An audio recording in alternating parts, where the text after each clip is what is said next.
long are you guys here? We're in total for a week. We arrived Saturday, last Saturday, and we're leaving tomorrow. Yeah. And all of you guys are staying in a hostel? Yeah. Yeah. Dude, I love this. Siblings in a hostel. Yeah. This is something that I wish we required Americans to do. I was born in California. I've been living around America for a while. But we 1/3 of us don't have, or 1/3 of us do have passports. And the other 2/3 people never travel. Most people haven't ever left their hometown. Yeah. And some of my best experiences have been sleeping in a bunk bed with 20 other people in the room. Yeah. Yeah. 5 of them are snoring. It's really good for the character. Yeah. I feel like maybe it's a generation thing that now, it used to be when I was young, everyone was like, oh yeah, I'm gonna take a gap year, I'm gonna travel the world or see the world and all that. But now that impulse is not the same. Yeah. Not really there. In Europe, when I went to Ecuador, when I went to the jungle, it was organized with a hostel. Every person there was European. Because I think it's normal for them. Everybody has to have a passport since countries are small, so they're traveling around. I did an exchange as an exchange student in Spain, and I travel a lot because everything's so near. And I did stay in hostels throughout my journey, so it was great. It was a great experience for me, and I was like, please let me stay in a hostel, not on a hotel, not in an Airbnb. Let's stay in a hostel, and it's a different experience. It's you make community somehow. It's really cool. It is pretty special how the community develops in hostels too. People are so nice. Where I live right now, I have 19 housemates. It's just a big hostel, but long leases. Yeah. So 3 or 6 month leases instead of 3 or 6 days. Yeah. But same thing. It's just hostel vibes. Except it's not a bunk bed. I have my own room this time. Thankfully. Yeah, I don't think I would go more than a week without. Yeah. Okay, so the way I'm doing these interviews is 3 big questions. I'm calling this the Sonder Series. The word Sonder means, you know what it means? Yeah. The realization that everyone has a life as crazy as your own. Yeah. You know? So the first question is along that line, which is, what's your story? Who are you? So, Well, that was it. Who am I? It's interesting. I'm a younger sibling of a very big age gap siblings, family. So I grew up very apart, or excluded, and I think that developed my personality to include everyone in a conversation. I'm a very extrovert and passionate person. I'm a very sentimental person, and I think that defines what I do and how I do stuff. And I love love. I love people. I love traveling. I love customer service. So I think that defines me as a person. Customer service in general. That's me. You have very bright energy. Oh, thank you. That's so nice. well, a big part of the mix is being Mexican, the culture and tastes and all that. I'm the oldest, so that's in there also. I guess I'm a very curious person. I like to learn a lot about everything. I like to meet people, know what their passions are. I get excited when other people are excited. So to meet everything. I'm kind of the person that says yes to everything. So it's the most random things get going off for those plans. And yeah, it's just I love actually connecting with people, making human connections and loving my friends and loving my family and being very open and full of life. Yeah, feeling complete. Did you guys go to school? Are you studying things or working on things that you're excited about? I graduated 2 years ago of tourism, and now I'm working on the business around it. But besides that, it's just been hell of a ride. just that. I wish to do my master's, but I kept getting putting excuses on my way. But I'll do it eventually. Just I'll complain on the way. I love to complain, but I'll do it eventually. Yeah. Okay, so I studied biomedical engineering in Mexico, but honestly, I haven't done anything with that. I kind of went into entrepreneurship and innovation like halfway through, and I've been on that for about 10 years now. So a little bit all over the place, from like medical devices to like international economic development and project management. So yeah, again, it's kind of like those like very expensive as like doing a little bit of everything, I guess. That is the entrepreneurship route. Yeah. Yeah, I think so. It's like I'm just like a curious person, so it's like yeah, new skills, new. It's so fascinating to learn something new. So. Yeah. We grew up. We grew up. My parents had a business, a family business of catering. So we grew up working for them in a very illegal way. As a matter like child. Family business means forced child labor. Yeah. But I think that fortress is that correct? As family to always push a little bit harder and do things our own. My sister, who's not here right now, she's a photographer and she has her own business, and we are like always doing something. We cannot stop doing something, so we're always like trying to get better. You guys seem like a very mature family. It's been a process. It's been a as process. people, you seem very mature. Thank Okay. you. Thank you. I appreciate it. Second big question is, what problem in the world right now means the most to you? Well, that's easy for me. Empathy. The lack of empathy, for me, it's one of the major issues or like core issues. If we can fix that, we can fix so many problems around. I don't know. I get sentimental. I told you I would get sentimental. When you see someone in need, the wanting to help, that's something that some people don't develop well. So I think that empathy needs to be teach at home. Taught. Thank you. Taught at home. So yeah, I think that's, for me, it's one of the biggest, empathy. Yeah. Yeah. It's hard. So many. I think it would start with like the big one is like having hope that things can get better. Because like most of the time, like there's so many things that are broken, so many systems and shit that's done right. So it's having like this sense of like things can get better when people like decide to actually do something about it. So it's like seeing the world for what it is. Like yeah, it's complex. Yeah, it's like challenging stuff. But like you can solve things in small ways and they add up. And like there are real people that are doing shit about it. So it's having the hope. It's very easy to go on social media and be doom scrolling or be dooming. Yeah, like oh, everything's going to shit. Like why even? Like what hope do we have for the future? Or like are we going to be here in 3 years or something like that? So, but it's like no, like we do need hope. We need the hope of like things can get better and people are actually working for making things better and like we can contribute to them and taking action on that. If I were to give you a want, you're king of the world for one thing, or king of Mexico, or king of the U.S., wherever, what one thing would you change? What law? What, like, how would you try and solve these problems that you have? Wow, that's it's a little complicated. I will change. You'd be a queen. Yeah, Right. thank you. I am already queen. but- Reina. Reina, yes. I gotta practice my Spanish while you guys practice your English. It's okay.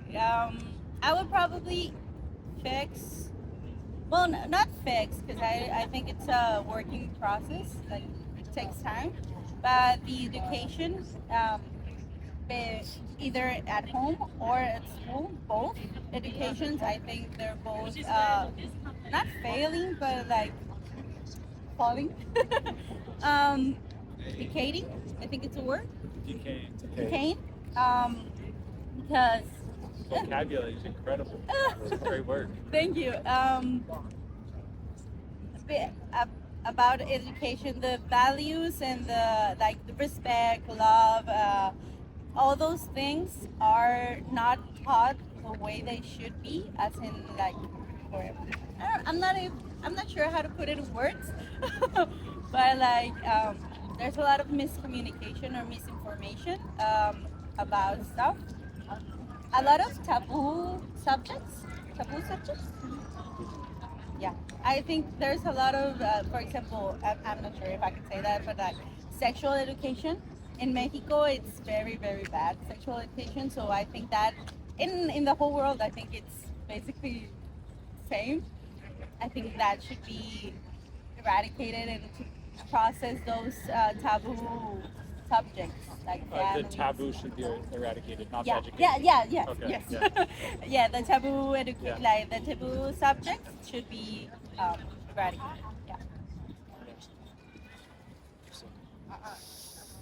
I don't know. I haven't thought this through yet, but like probably make it so that the elderly, the children, the sick, and the poor would be, or the people with disabilities and the poor would be the most valued people in society, where we should try to cater to their necessities, their needs, their life decency, and they come first.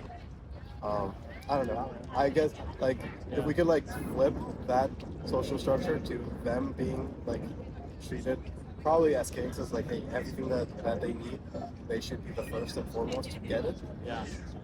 I don't know. It's probably Rather a bad than, like, idea in the long run, but Rather than like the 40, 50-year-olds that are like making the most money they've ever in their lives, Yeah. you're Yeah. saying flip it where the people on the edges of the spectrum of age and yeah, the income, people that yeah. need, like, again, elderly, the poor, the children, and the sick, or the people with disabilities or something. Like, everyone that, like, it has needs, that they are the most valued as a society, as a culture, and they get their needs met. Yeah.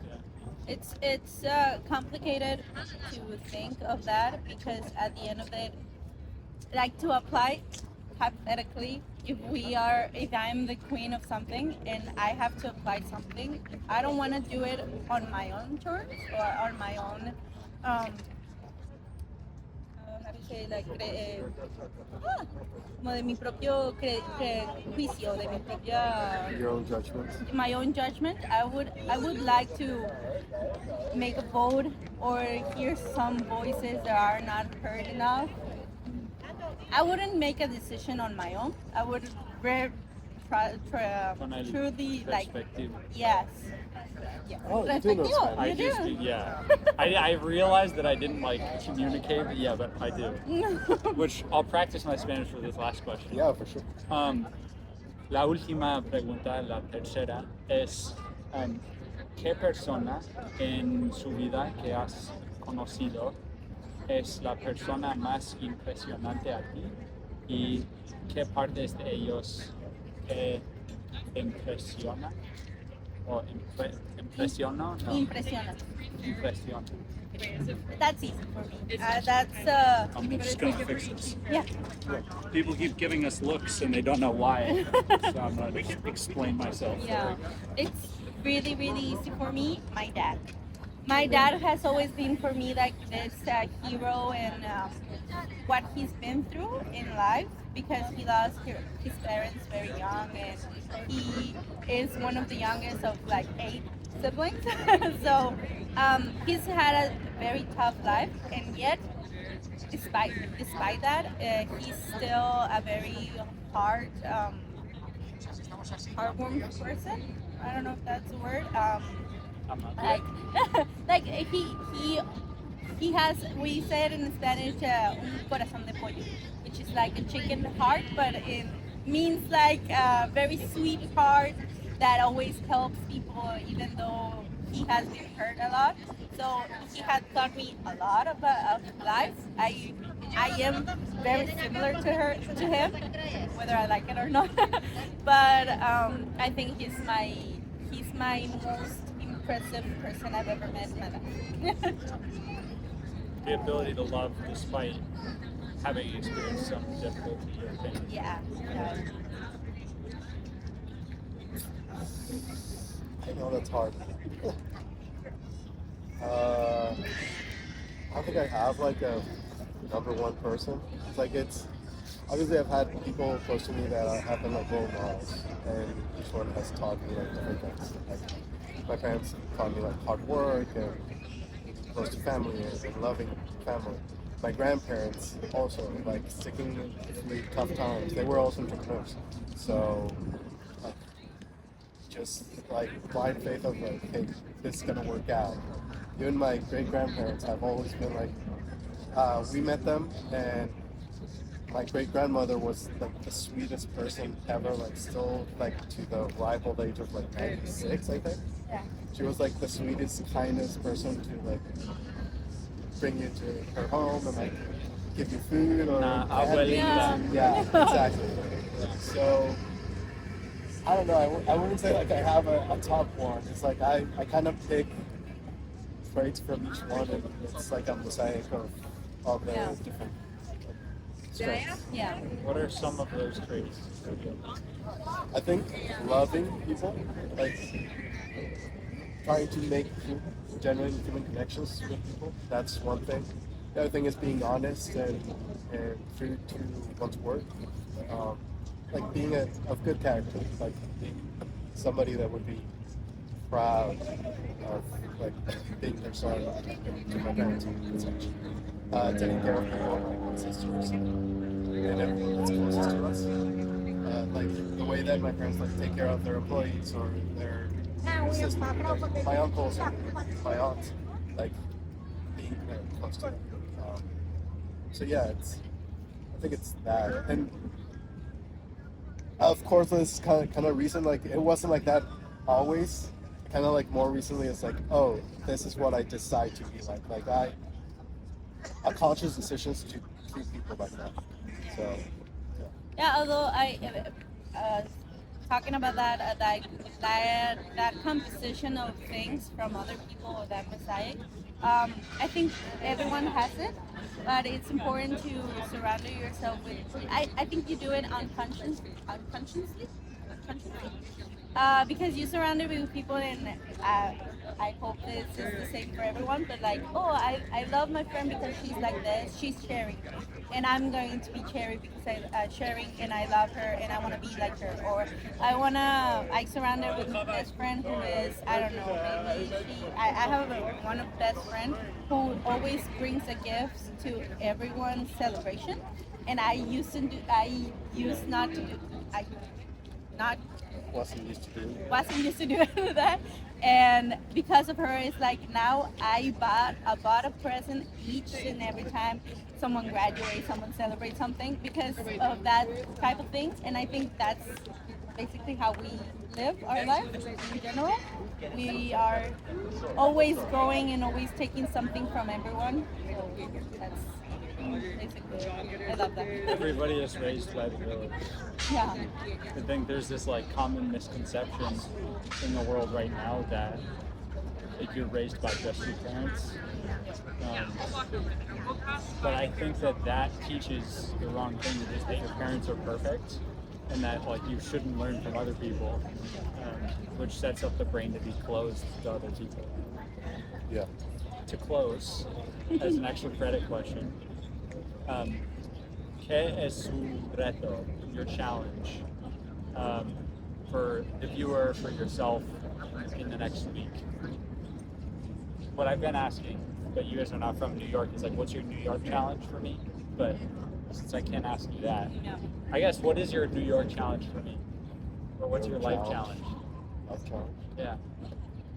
So I've just moved here, but Okay, so I heard this TikTok which said New York people are very kind but not very nice. Like if you drop something, they help you, but they don't stick around to tell you, like to receive the thanks or like to smile.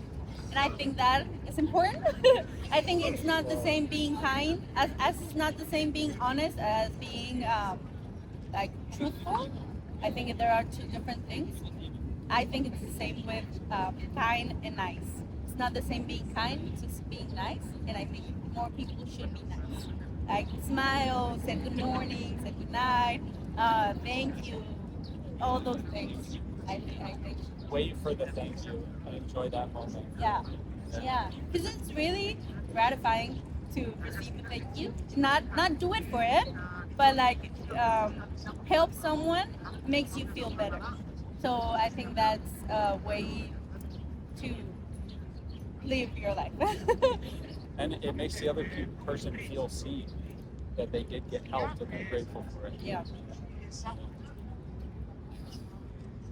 I think probably kind of like what you're doing, the Sonder thing. The challenge is to try a new thing or talk to that new person or something like it's. The more you can expand your circle of life to more people, to more activities, to more places, to trying different things and all that, the more rich it becomes.